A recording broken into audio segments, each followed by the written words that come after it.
Hello students, today we are going to start our next topic, that is integration. In the calculus portion, we are going to start our next topic, that is integration. In the previous class, we have studied about differentiation. We have studied different rules in differentiation like product rule, chain rule, division rule, quotient rule. Quotient rule and division rule are one and the same.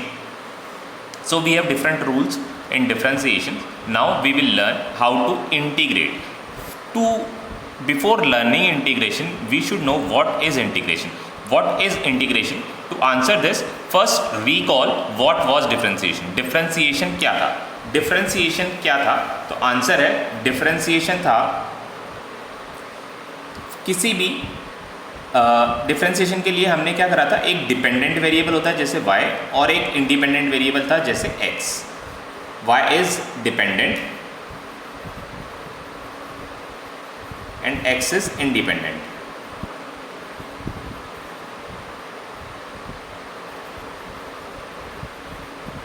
y किस पर depend करता है? y x पर depend करता है. तो हम इसको कैसे लिखते थे? For suppose y is a function y is equals to x. y is a function of x. तो हमने लिखा y is equals to, for suppose हमने कोई फंक्शन यहाँ पर लिख दिया x की टर्म्स में x square plus 1. y is a function of x. तो मतलब क्या है? y x पर डिपेंड कर रहा है. जैसे जैसे y की वैल्यू x की वैल्यू चेंज हो रही है, जैसे जैसे x की वैल्यू चेंज हो रही है, वैसे वैसे y की वैल्यू भी बदल रही है. तो हमने डिफ्रेंसिएशन करने के लिए क्या करा था? हमने डिफ्रेंसिएशन देखा था. डिफ्रेंसिएशन का मतलब मैंने आपको बताया था, अगर आपको याद हो तो differentiation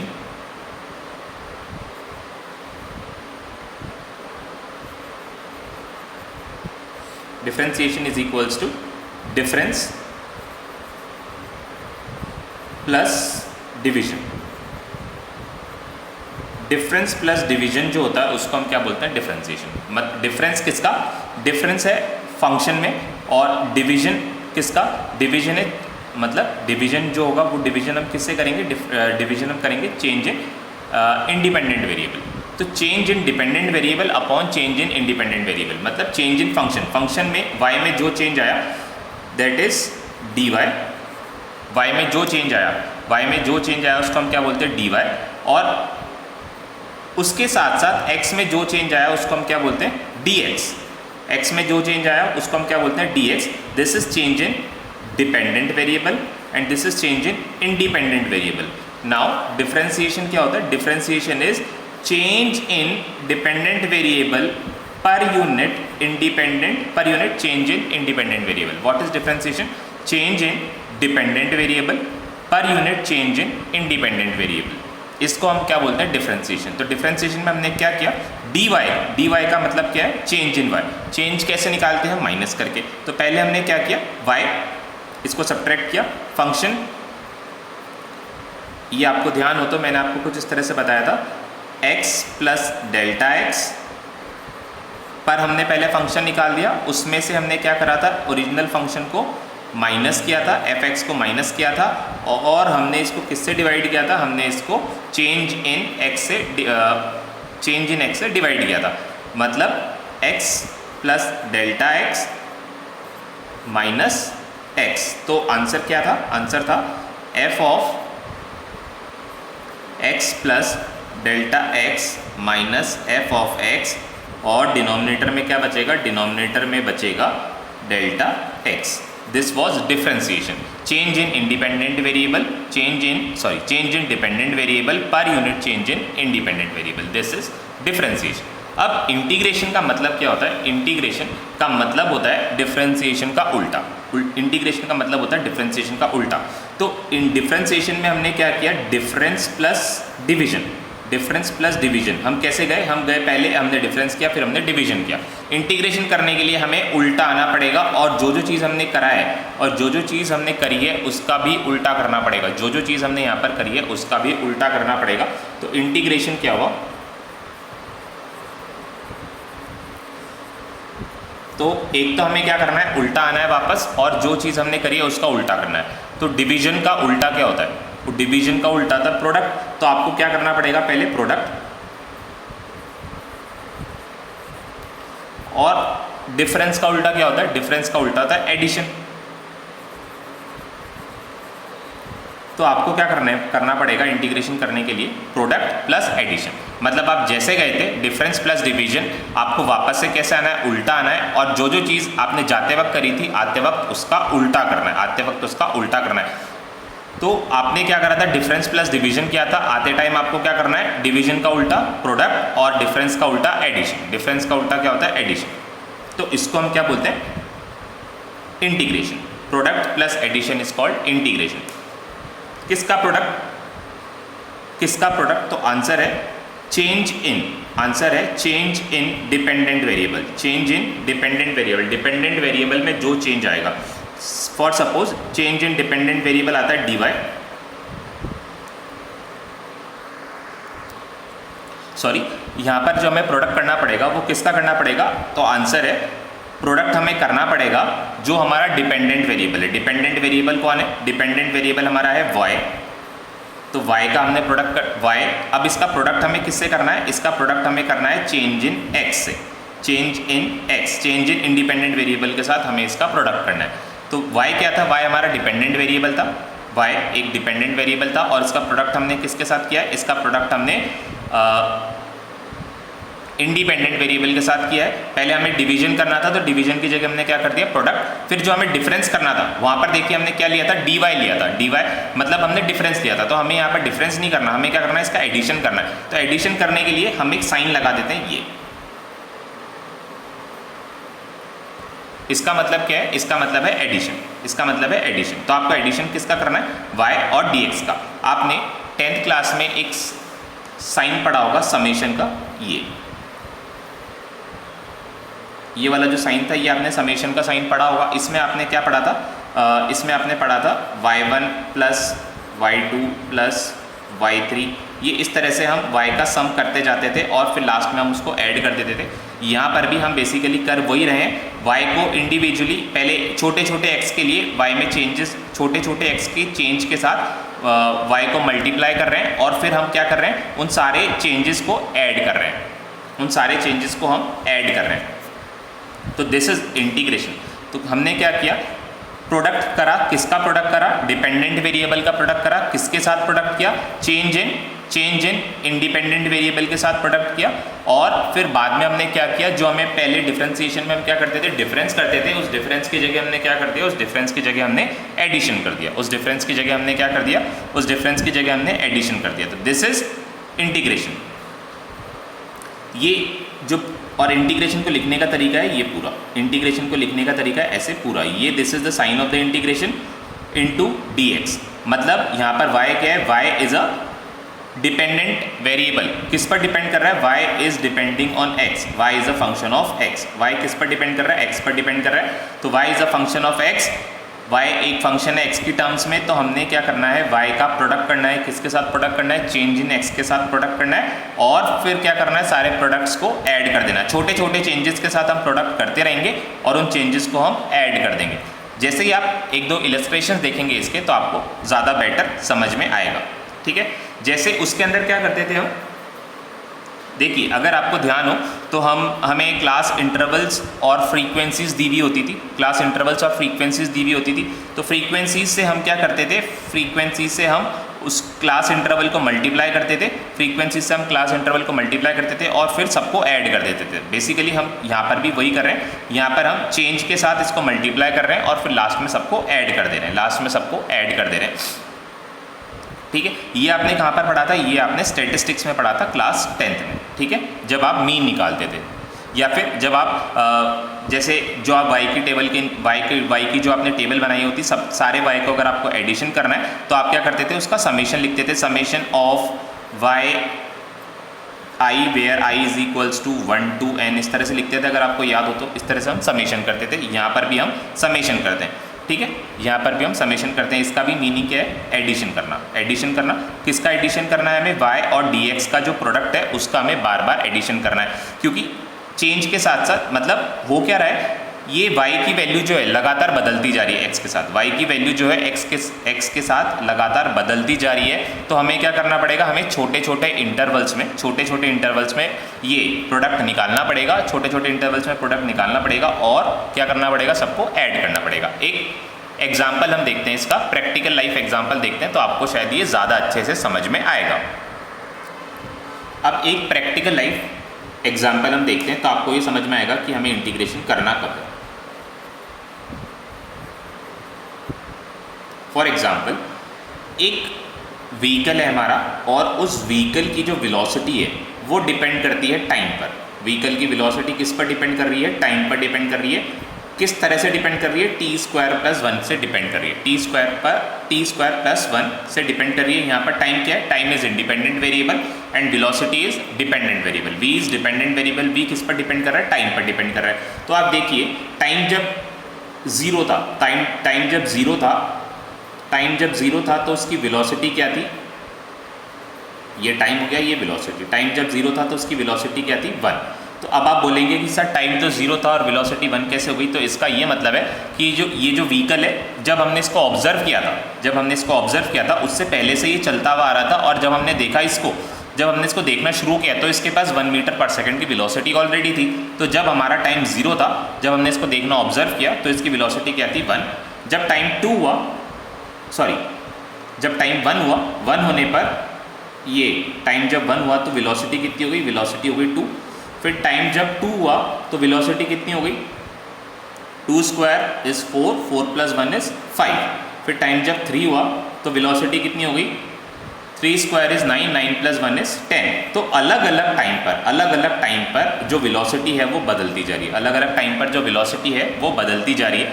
आप छोटी क्लासेस में क्वेश्चन क्या करते थे कि आपको दिया हुआ था कोई व्हीकल है वो 5 मीटर पर सेकंड की स्पीड से मूव कर रहा है, 5 मीटर्स पर सेकंड की स्पीड से मूव कर रहा है। अब आपको ये बताना है कि 5 सेकंड्स में उसका डिस्प्लेसमेंट या डिस्टेंस जो होगा वो कितना होगा। तो आप क्या करते थे, 5 मीटर पर सेकंड को 5 से मल्टीप्लाई कर देते, 5 मल्टीप्लाइड बाय 5 तो आपका आंसर होता था 25, 5 मल्टीप्लाइड बाय 5 25। बट यहाँ पर आप कौन सा तो टाइम लेंगे, अगर आपको ये बोला जाए कि आपको ये बताना है कि आफ्टर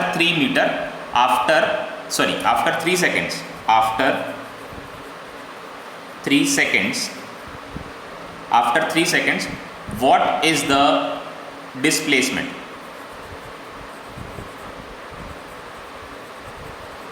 आपसे पूछा क्या जा रहा है क्वेश्चन में कि 3 सेकंड्स के बाद डिस्प्लेसमेंट कितना है वो बताओ, 3 सेकंड्स के बाद डिस्प्लेसमेंट कितना है वो बताओ। तो आपको क्या करना है, आपको ये देखना है कि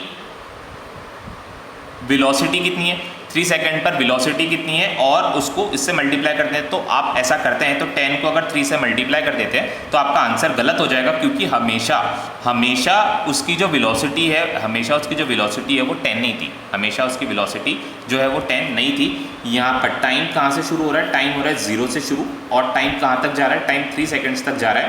तो उसकी जो स्पीड है, अगर हम एक ग्राफ प्लॉट करते हैं वेलोसिटी और टाइम में 0 पर देखिए, 0 पर उसकी वेलोसिटी क्या थी, 0 पर जब टाइम 0 था तो उसकी वेलोसिटी 1 थी। फिर टाइम जब 2 हुआ तो उसकी वेलोसिटी जो थी, टाइम जब 1 हुआ तो उसकी वेलोसिटी क्या थी, 2। फिर टाइम जब, ये मैंने वेलोसिटी और टाइम के बीच में ग्राफ प्लॉट करने की कोशिश करी है, वेलोसिटी और टाइम, ठीक है। इस पर्टिकुलर केस के में अब देखिए, टाइम जब 0 था तो वेलोसिटी क्या थी, टाइम जब 0 था तो वेलोसिटी 1 थी। टाइम जब 1 हुआ तो वेलोसिटी कितनी हुई, टाइम जब 1 हुआ तो वेलोसिटी हुई 2। फिर टाइम जब 2 हुआ, ये देखिए, ये हमने इसको मार्क कर दिया, टाइम जब 2 हुआ तो वेलोसिटी कितनी हुई, टाइम जब 2 हुआ तो वेलोसिटी हो गई 5। तो हमें इसको मार्क करना पड़ेगा। फिर टाइम जब 3 हुआ तो वेलोसिटी कितनी हो गई, टाइम 3 होने पर ये वेलोसिटी हो गई 10। टाइम 3 होने पर वेलोसिटी कितनी हो गई, टाइम 3 होने पर वेलोसिटी हो गई 10। तो ये वाला जो पॉइंट है और इसको हम इससे ज्वाइन कर देते हैं। Time t is equals to 3 से। अब जब इन सारे पॉइंट्स को मैं ज्वाइन करता हूँ तो मुझे जो लाइन मिलती है या मुझे जो कर्व मिलता है वो कुछ इस तरह का मिलता है। ये देखिए, ये कर्व मुझे मिला। अब अगर आपको डिस्प्लेसमेंट निकालना है, डिस्प्लेसमेंट आपको निकालना है तो आप वेलोसिटी इनटू टाइम यहाँ पर इतनी इजीली नहीं कर सकते, क्योंकि वेलोसिटी जो है लगातार बदल रही थी। छोटी क्लासेस में कैसे करते थे, क्योंकि वहाँ पर वेलोसिटी आपको क्या दी जाती थी, आपको वहाँ पर वेलोसिटी कांस्टेंट दी जाती थी। अब यहाँ पर आप इस वेलोसिटी को टाइम के साथ, प्रोडक्ट तो आपको करना है, प्रोडक्ट तो यहाँ पर आपको वेलोसिटी का टाइम के साथ ही करना है, बट वेलोसिटी जो है वो लगातार बदल रही है, वेलोसिटी जो है वो कंटिन्यूसली बदल रही है। तो ऐसे केसेस में आप मल्टीप्लाई कैसे करेंगे, ऐसे केसेस में आप मल्टीप्लाई कैसे करेंगे? तो आंसर है, तो आपको क्या करना है, आपको यहाँ पर एक छोटा सा टाइम इंटरवल लेना है, छोटा सा टाइम इंटरवल लेना है। कितना छोटा? dt, बहुत छोटा टाइम इंटरवल हमने लिया dt। ये देखिए,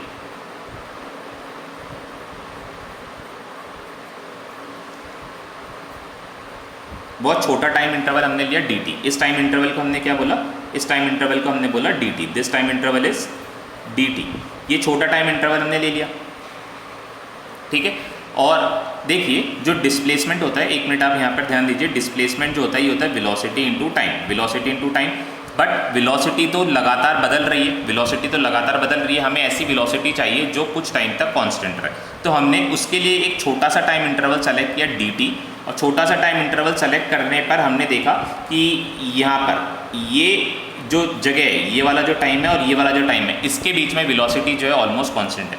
कौन सा टाइम? ये वाला और ये वाला। फॉर सपोज यहाँ पर हम टाइम अज्यूम करते हैं इट इज़ 1.5 सेकेंड्स, और ये वाला जो टाइम है, ये वाला टाइम कितना था? ये 1.5 सेकेंड्स था, और ये वाला टाइम आप अज्यूम करिए ये था 1.50001। तो यहाँ से लेकर यहाँ तक, यहाँ से लेकर यहाँ तक जो वेलोसिटी थी कैसी थी? Almost constant. वेलोसिटी कैसी थी? Almost constant.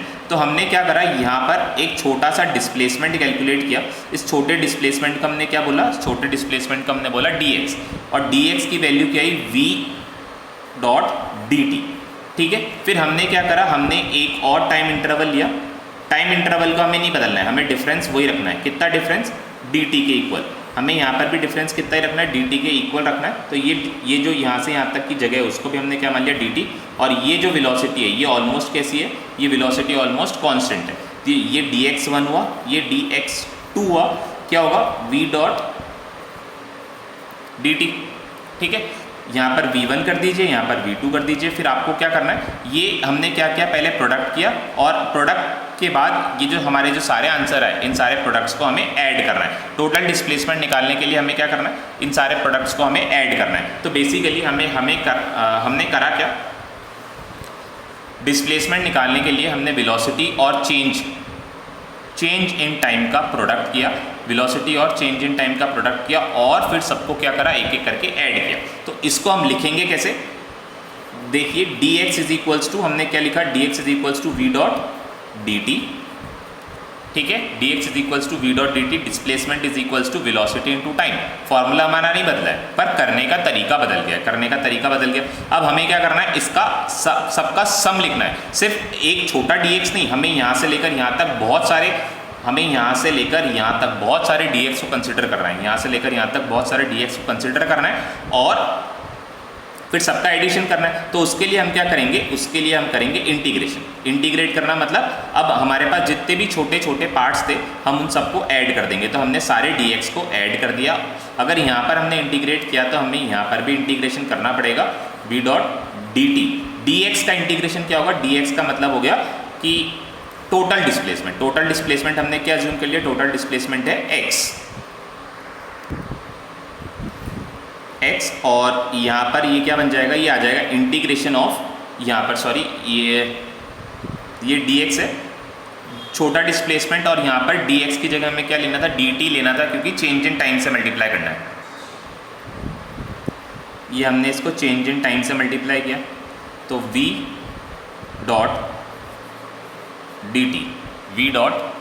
x is equals to क्या है, v.dt। तो ऐसे केसेस में जब हमारा एक वेरिएबल जो हमारा डिपेंडेंट वेरिएबल है ये किसी दूसरे फंक्शन पर डिपेंड कर रहा है। डिपेंडेंट वेरिएबल यहाँ पर जो हमारा डिपेंडेंट वेरिएबल था v किस पर डिपेंड कर रहा है, टाइम। और टाइम क्या है, लगातार बदल रहा है। टाइम लगातार बदल रहा है, अगर टाइम लगातार बदल रहा है तो v भी लगातार चेंज होगा। तो ऐसे केसेस में आप सीधा सीधा मल्टीप्लाई नहीं कर सकते। ऐसे केसेस में आप सीधा सीधा मल्टीप्लाई नहीं कर सकते, तो आपको क्या करना पड़ेगा, आपको इंटीग्रेशन करना पड़ेगा। आपको क्या करना पड़ेगा, आपको इंटीग्रेशन करना पड़ेगा।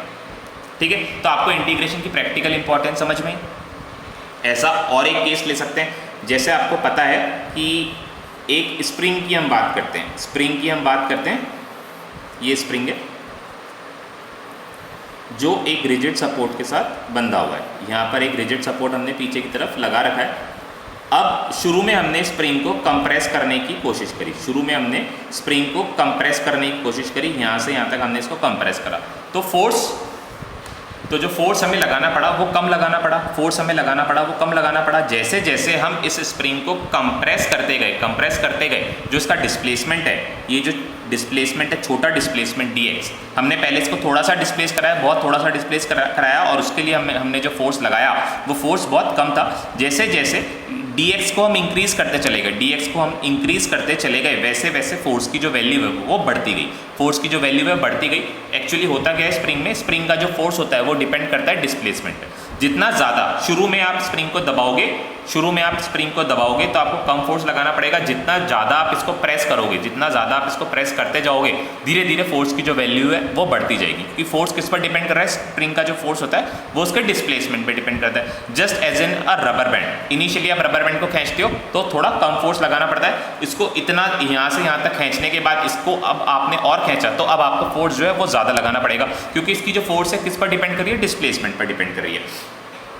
तो यहाँ पर जो फोर्स है वो वेरिएबल है। अब आपको पूछा गया है कि यहाँ से यहाँ तक स्प्रिंग को कंप्रेस करने में, स्प्रिंग को यहाँ से यहाँ तक कंप्रेस करने में हमें वर्क कितना करना पड़ा। तो आंसर है, तो वर्क क्या होता है, वर्क होता है force into displacement, force multiplied by displacement. But यहाँ पर जो फोर्स है वो तो बदल रहा है, फोर्स जो है वो लगातार डिस्प्लेसमेंट के साथ इस तरह से बदल रहा है। This is force and this is displacement x, force displacement के साथ लगातार बदल रहा है। तो हमने क्या करा, हमने एक बहुत छोटा डिस्प्लेसमेंट कंसिडर करा, इतना छोटा डिस्प्लेसमेंट कि उस डिस्प्लेसमेंट में जो फोर्स में चेंज था वो नेग्लिजिबल था, उस डिस्प्लेसमेंट में जो फोर्स में चेंज था वो नेग्लिजिबल था। अब हमें इस रेक्टेंगल का, ये क्या बन गया, एक रेक्टेंगल बन गया जिसका ब्रेड्थ क्या है, जिसका ब्रेड्थ है dx और हाइट क्या है, हाइट है f1, फॉर सपोज हाइट है f1। अब हमने इस रेक्टेंगल का एरिया निकाल दिया।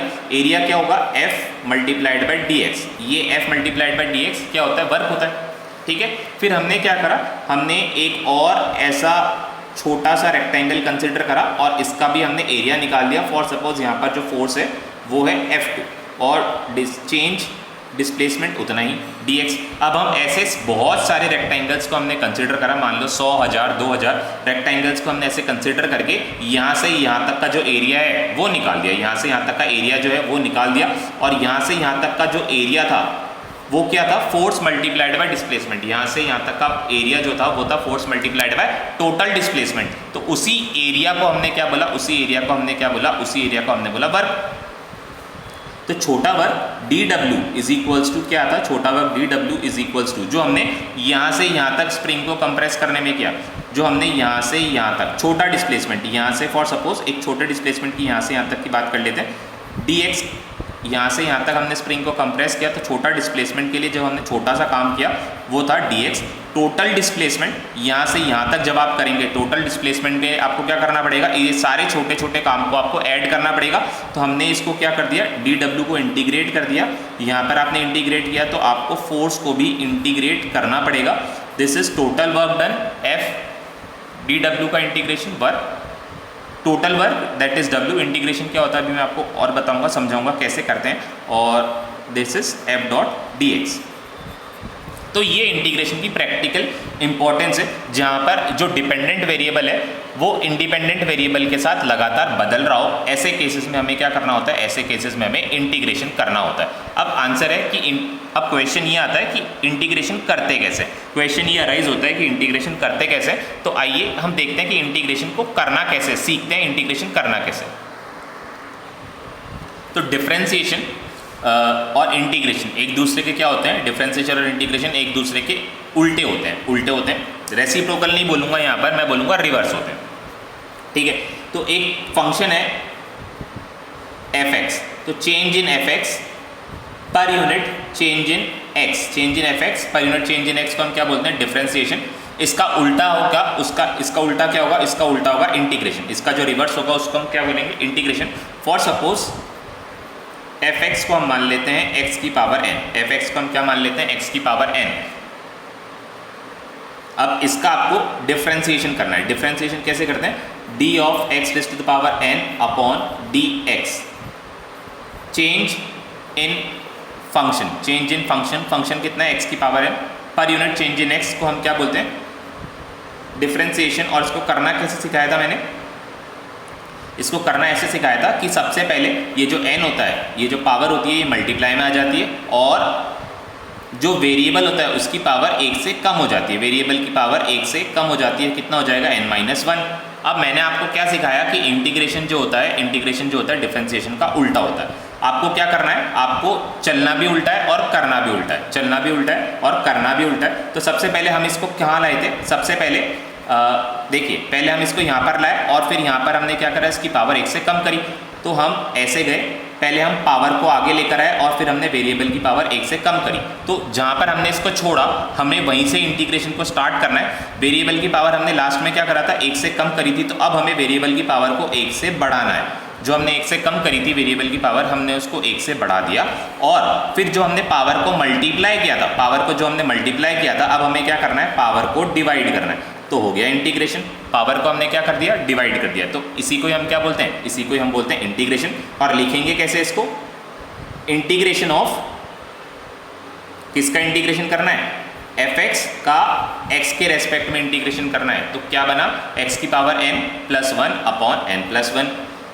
तो हम इसको ऐसे लिख सकते हैं, इंटीग्रेशन ऑफ एक्स की power n dot D x, x की power n dot D x is equals to x की पावर n+1 अपॉन n+1। वापस से देखिए हमने कैसे किया था? पहले हमने जो पावर थी उसको मल्टीप्लाई में लेकर आए थे और फिर पावर को 1 से कम कर दिया। अब इंटीग्रेशन करने के लिए जहाँ पर हमने इसको खत्म किया वहीं से उल्टा चलना शुरू कीजिए। कैसे उल्टा चलेंगे आप? पहले आपने क्या किया था? लास्ट में आपने क्या किया? पावर को 1 से कम। तो पहले सबसे पहले क्या करिए? पावर को 1 से बढ़ा दीजिए। फिर उसके बाद आपने क्या किया था? उससे पहले आपने क्या किया था? पावर को मल्टीप्लाई में लेकर आए थे। तो मल्टीप्लाई का उल्टा क्या होता है? मल्टीप्लाई का उल्टा डिवीजन होता है। तो अब पावर क्या है हमारी? n+1 है, तो n+1 को डिवीजन में ले आओ, तो क्या हो गया? n+1। तो ऐसे आपको इंटीग्रेशन के फॉर्मूले लर्न करने हैं। जैसे आपने क्या पढ़ा था? D by d x of sine x. Sine x का डिफरेंशिएशन क्या होता है? Cos x. साइन एक्स का डिफरेंशिएशन क्या होता है? Cos x. तो कॉस एक्स का इंटीग्रेशन क्या होगा? कॉस एक्स का इंटीग्रेशन क्या होगा? Sine x. तो integration of cos x dot D x is equals to sine x. फिर आपने पढ़ा था differentiation of cos x. Differentiation of cos x is minus sine X. Differentiation of cos x is minus sine x. तो minus sine x का integration क्या होगा? Minus sine x का integration होगा कॉस एक्स। तो integration of minus sine X dot D x is equals to cos X. या फिर हम इसको ऐसे भी लिख सकते हैं, integration of sine X is equals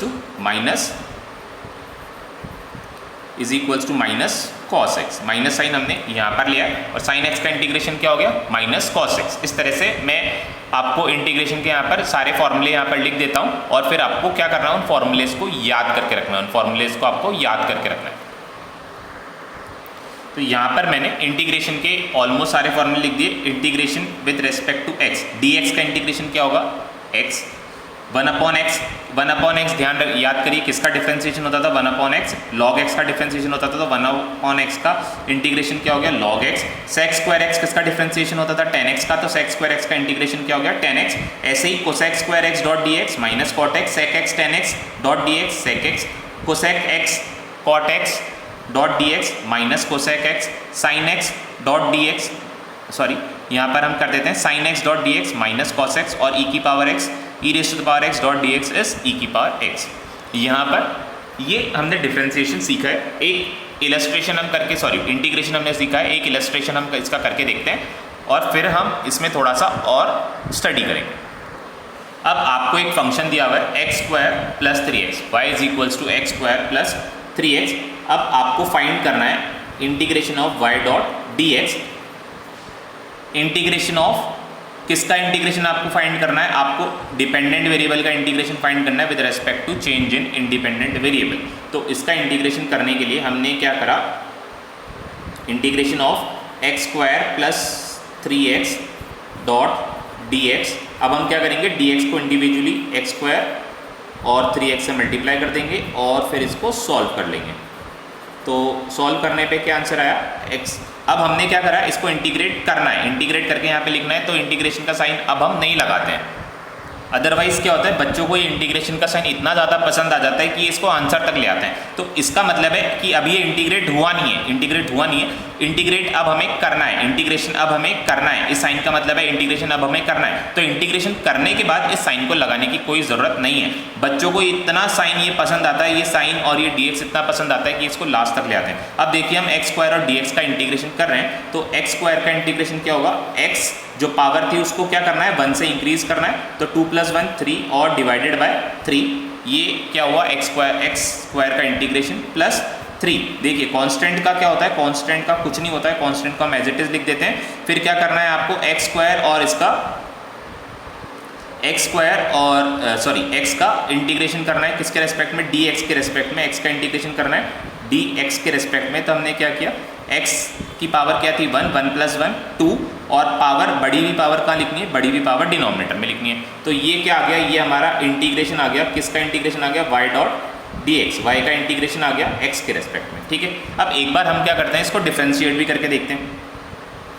ये जो आंसर आया हमारा, इसको हम डिफ्रेंशिएट भी करके देखते हैं। तो डिफ्रेंशिएट करते हैं, चलिए इसको डिफ्रेंशिएट करके देखते हैं। यहाँ पे फॉर सपोज ये आ गया, ये जो वैल्यू है ये v आ गई।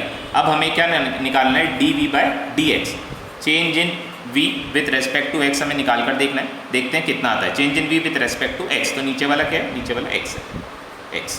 ठीक है, अब हम ये करके देखते हैं। तो x³ तो क्या आया 3, ये जो पावर थी वो कहाँ पर आ गई, पावर मल्टीप्लिकेशन में आ गई, और ऊपर न्यूमरेटर में पावर 1 से कम हो गई। हम क्या कर रहे हैं, डिफ्रेंसिएशन, और 3 एज इट इज हमने 3 लिख दिया।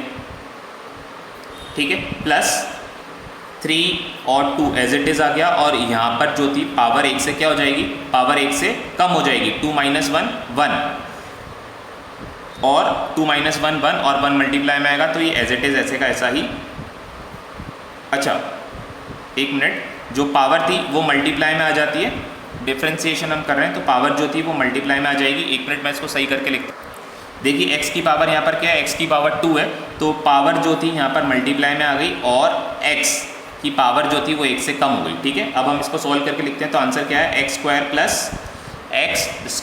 प्लस 3 से 3 कैंसिल हो गया, और यहाँ पे 2 से 2 कैंसिल हो गया, 3x।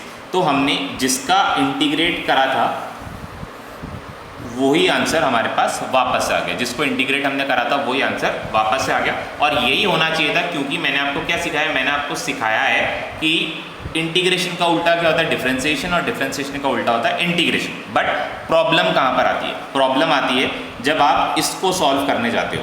y = t² + 2। For suppose हमने क्वेश्चन ले लिया y = t² + 2, y = t² + 2 हमने लिया। यहाँ पर आपने इसको इंटीग्रेट किया, dt change in independent variable, change in independent variable को किससे मल्टीप्लाई करना है, डिपेंडेंट वेरिएबल से मल्टीप्लाई करना है। और कैसे करना है ये, तो आंसर है t² + 2 को आपको dt से मल्टीप्लाई करना रहेगा। जब आप इसको सॉल्व करोगे, t².dt + 2.dt, ये आपको इंटीग्रेट करा, आपने इंटीग्रेट करा अलग अलग ये इस तरह से, और इसका जो रिजल्ट है वो आपने लिखा। तो रिजल्ट आया क्या, t³ / 3 plus t³ / 3 plus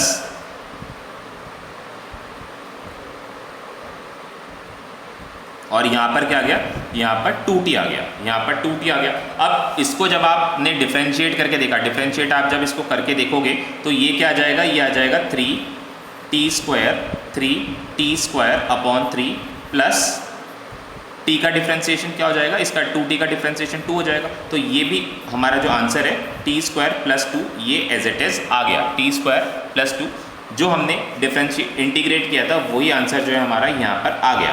but एक केस ऐसा होता है कि जहाँ पर डिफरेंशिएशन का उल्टा इंटीग्रेशन नहीं आता, डिफरेंशिएशन का उल्टा जो है इंटीग्रेशन नहीं आता।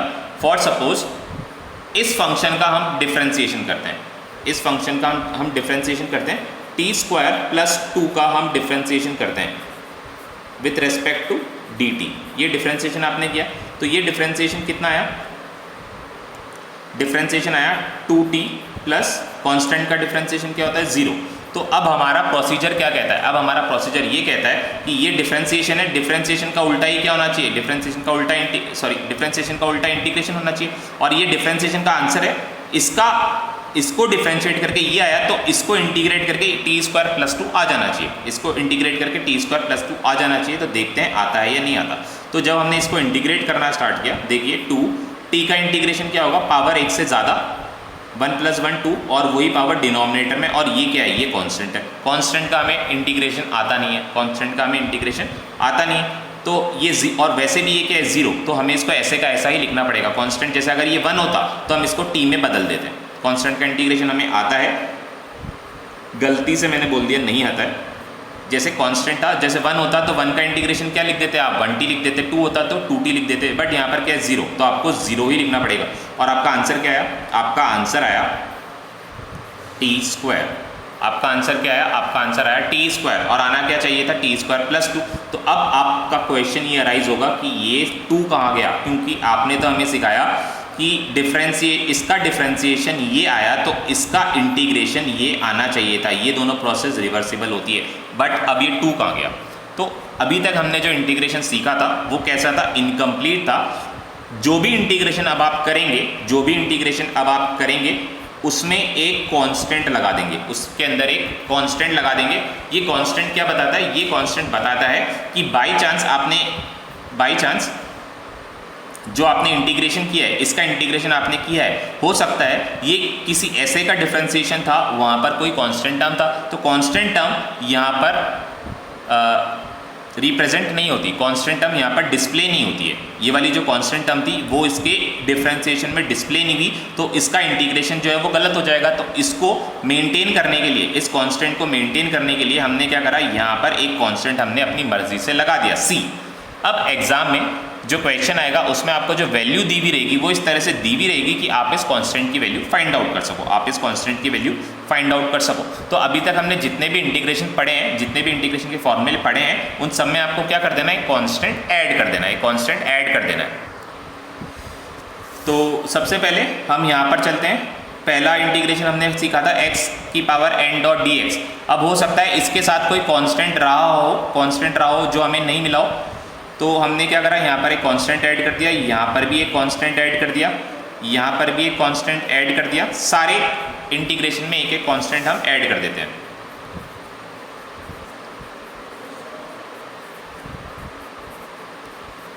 अब इस कांस्टेंट की वैल्यू कैसे निकलनी रहेगी, इस कांस्टेंट की वैल्यू निकालने के लिए आपको क्वेश्चन में कोई डेटा दिया हुआ रहेगा, इस तरह का डेटा दिया हुआ रहेगा कि आप इस कांस्टेंट की वैल्यू जो है वो निकाल लेंगे। फॉर एग्जाम्पल आपको वेलोसिटी का एक फंक्शन दिया है v = t² + 3t + 2। ये वेलोसिटी का एक कांस्टेंट वेलोसिटी का एक फंक्शन दिया गया है, या इसको हम ऐसे रखते हैं t² + 3t।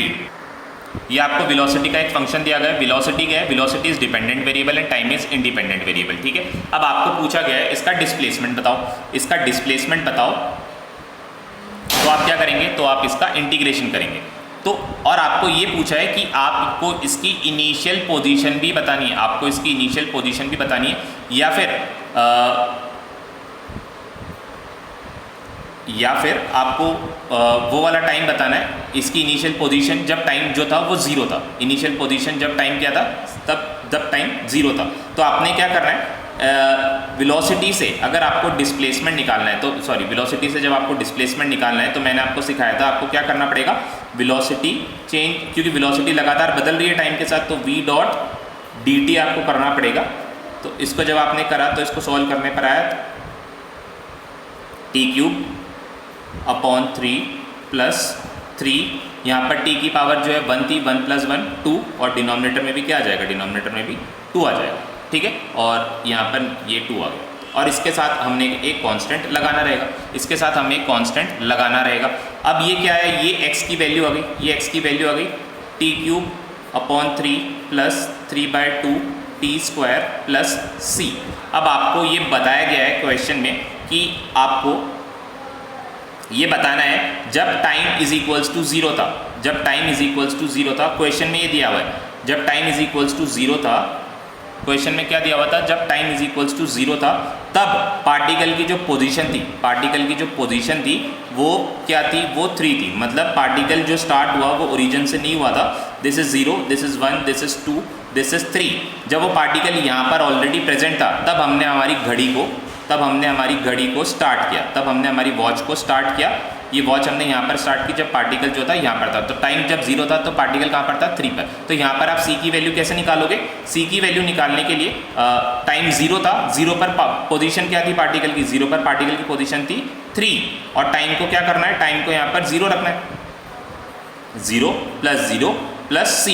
तो कांस्टेंट की वैल्यू क्या आ गई, c, कांस्टेंट की वैल्यू आ गई 3, सॉरी कांस्टेंट की वैल्यू क्या आ गई 3। तो इस तरह से क्वेश्चन में आपको इन्फॉर्मेशन दी हुई रहेगी, उस इन्फॉर्मेशन से आप कांस्टेंट की जो वैल्यू है वो कैलकुलेट कर पाएंगे, कांस्टेंट की जो वैल्यू है वो कैलकुलेट जो है वो कर पाएंगे, ठीक है।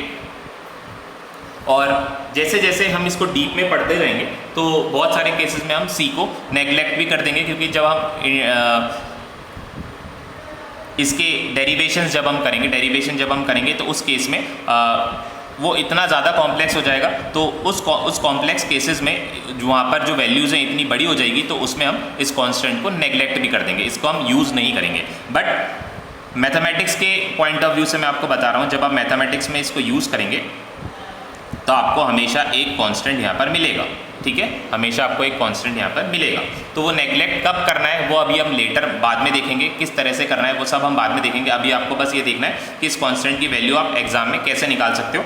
जब आपको कैसे निकालोगे, एग्जाम क्वेश्चन में हमें कोई ना कोई इस तरह का डेटा दिया हुआ रहेगा जिससे कांस्टेंट की वैल्यू आ जाए, और नहीं दिया हुआ रहेगा तो आपको इसको एज इट इज़ ऐसे ही छोड़ना है, एज इट इज़ आपको ऐसे ही छोड़ना है। अगर आपको कोई भी डेटा नहीं दिया हुआ रहता तो आपको इसको एज इट इज़ सी की फॉर्म में ही छोड़ देना है, ठीक है। कोई कन्फ्यूजन हम यहाँ पर नहीं रखते हैं, डेटा दिया हुआ रहेगा तो आप निकाल लेंगे, और नहीं दिया हुआ रहेगा तो आप इसको सी की फॉर्म में एज इट इज़ छोड़ देंगे।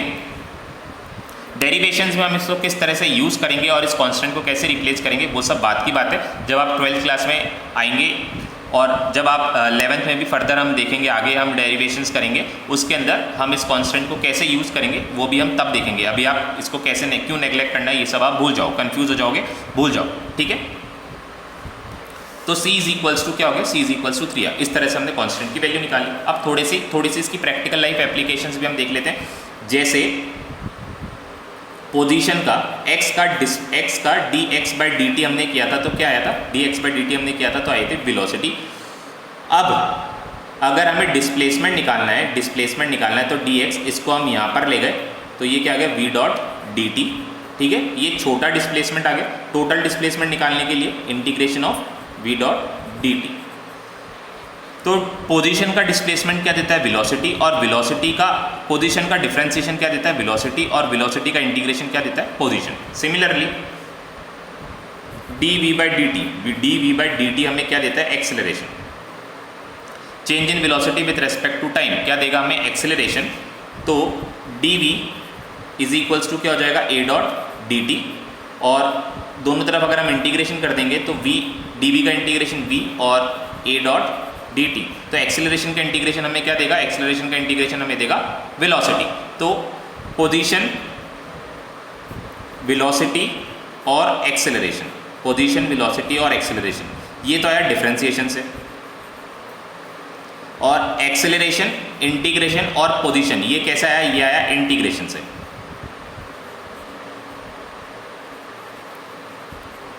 मतलब एक्सेलरेशन का इंटीग्रेशन करोगे तो वेलोसिटी, वेलोसिटी का इंटीग्रेशन करोगे तो पोजीशन, पोजीशन का डिफरेंशिएशन करोगे तो वेलोसिटी, वेलोसिटी का डिफरेंशिएशन करोगे तो एक्सेलरेशन। तो इस तरह से ये चलता है। आपको साइकिल, बच्चे क्या होते हैं ज़्यादातर इसमें कंफ्यूज हो जाते हैं, तो आपको कंफ्यूज नहीं होना है और इस तरह से इसको अप्लाई करना है। और जैसे हमने ग्राफ में देखा था, डिफरेंशिएशन को ग्राफ में हमने देखा था, तो ग्राफ का स्लोप क्या देता है हमें, ग्राफ का स्लोप हमें देता है डिफरेंशिएशन।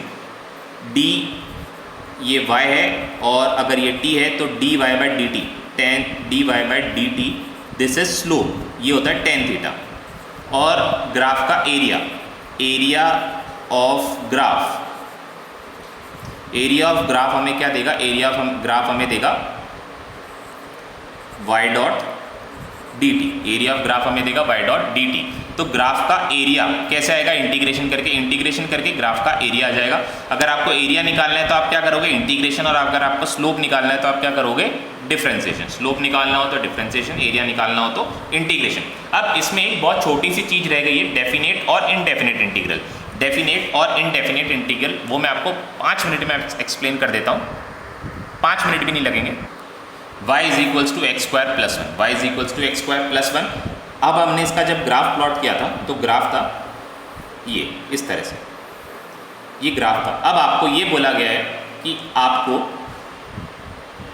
अच्छा ये हमने इसको वेलोसिटी और टाइम नहीं लेते तो आपको थोड़ा सा इजी हो जाएगा समझने में।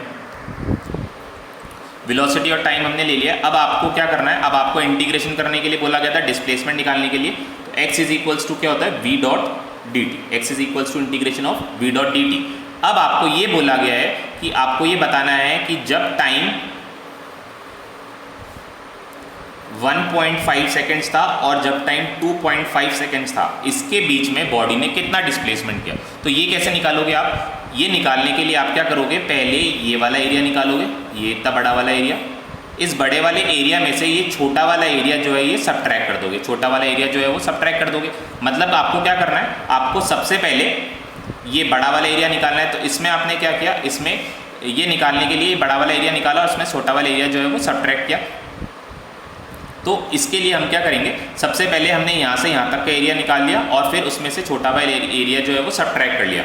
तो हमें पोजीशन कहाँ से कहाँ तक निकालनी थी, डिस्प्लेसमेंट हमें निकालना था 1.5 से 2.5, 1.5 से 2.5 सेकेंड्स के बीच में हमें ये निकालना था, ठीक है। इसको हम 1 और 2 सेकेंड्स कर लेते हैं क्योंकि अभी पावर में कैलकुलेशन थोड़ी टफ हो जाएगी तो टाइम ज़्यादा लग जाएगा। 1 और 2 सेकेंड्स में देख लेते हैं। तो यहाँ पर भी हमें चेंज करना रहेगा 1 और 2, दिस इज़ 1 एंड 1 से लेकर 2 तक हमें क्या चाहिए, 1 से लेकर 2 तक हमें डिस्प्लेसमेंट चाहिए। अब हम क्या करते हैं, इसका इंटीग्रेट करते हैं। तो पोजीशन निकालने के लिए x is equals to integration आपको एज इट इज़ करना है जो आपने सीखा था, t square plus 1 dot d t integration, ठीक है। अभी तक हमने इंटीग्रेशन करानी है, टी स्क्वायर का इंटीग्रेशन क्या होगा, अब हम इंटीग्रेशन कर रहे हैं तो पावर प्लस 1 डिनोमिनेटर में क्या आएगा, पावर एडेड पावर जो होती है 1 ऐड करके जो पावर आई थी वो हम डिनोमिनेटर में लिख देते हैं, प्लस 1 के साथ क्या है 0 है तो 0 प्लस 1 क्या होता है 1। तो यहाँ पर जो वेरिएबल की पावर है वो कितनी हो जाएगी t और डिनोमिनेटर में t। तो ये क्या आ गया, ये डिस्प्लेसमेंट आ गया है। अब हमें डिस्प्लेसमेंट निकालना है, कहाँ से कहाँ तक, किस किस के बीच में, 2 से 1 तक के बीच में। तो हमने क्या किया, पहले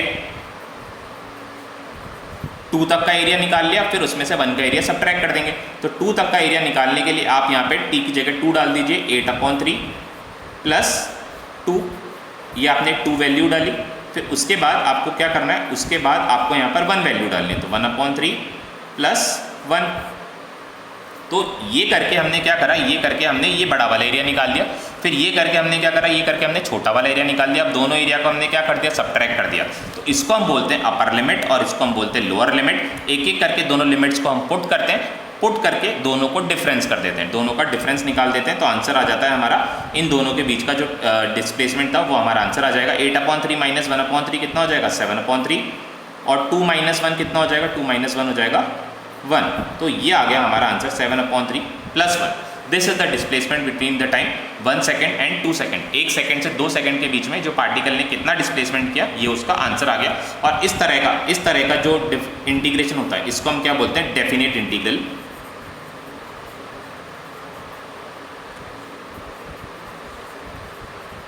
क्योंकि ये हमने एक डेफिनेट पोजीशन के बीच में करी, डेफिनेट टाइम के बीच में हमने इंटीग्रेशन करा, तो हमने इसको क्या बोला, डेफिनेट इंटीग्रल। जब कोई भी लिमिट हमें नहीं दी हुई थी तो हमने क्या करा था, इनडेफिनेट इंटीग्रल, जो हम अभी तक करते आ रहे थे। बट अभी हमने ये बोल दिया गया है कि आपको स्पेसिफाई कर दिया गया है कि इससे यहाँ तक के ही आपको डिस्प्लेसमेंट निकालनी है। तो इस केस में आपको क्या करना है, डेफिनेट इंटीग्रल कैसे करना है, आपको ये वाली लिमिट जो माननी है अपर लिमिट और this limit is lower limit, तो पहले अपर लिमिट को पुट करोगे इंटीग्रेशन के आंसर में, फिर लोअर लिमिट को पुट करोगे इंटीग्रेशन के आंसर में, दोनों को क्या कर दोगे, सबट्रैक्ट कर दोगे, तो आपका आंसर आ जाएगा। इट इज़ वेरी सिंपल, इसमें कोई भी घबराने वाली बात थी नहीं। तो यहाँ पर हमने देखिए यहाँ पर इंटीग्रेशन कर दिया, तो इंटीग्रेशन का साइन भी हटा दिया, dt भी हटा दिया, इसको लगाते ही नहीं जाना है। इंटीग्रेशन हटाने के बाद, इंटीग्रेशन करने के बाद इंटीग्रेशन का साइन और dt को हटा देना है, ठीक है। इस तरह से आपको इंटीग्रेशन करना है। तो हमारा जो मैथमेटिकल टूल्स था वो ओवर हो गया है, इंटीग्रेशन और डिफरेंशिएशन हमने कर लिए हैं। अब इसके कुछ क्वेश्चंस मैं आपको करने को दूंगा वर्कशीट में, वो क्वेश्चंस आप करिएगा और अपने डाउट्स जो हैं वो टाइम टू टाइम मुझसे क्लियर कर लीजिएगा, ठीक है। तो this is done with the calculus portion हो गया है हमारा। अब हम हमारे फिजिक्स का चैप्टर नंबर 1 स्टार्ट करेंगे, that is physical world, physics की दुनिया। तो नेक्स्ट क्लास में हम हमारा नया चैप्टर स्टार्ट करेंगे, दैट इज फिजिकल वर्ल्ड।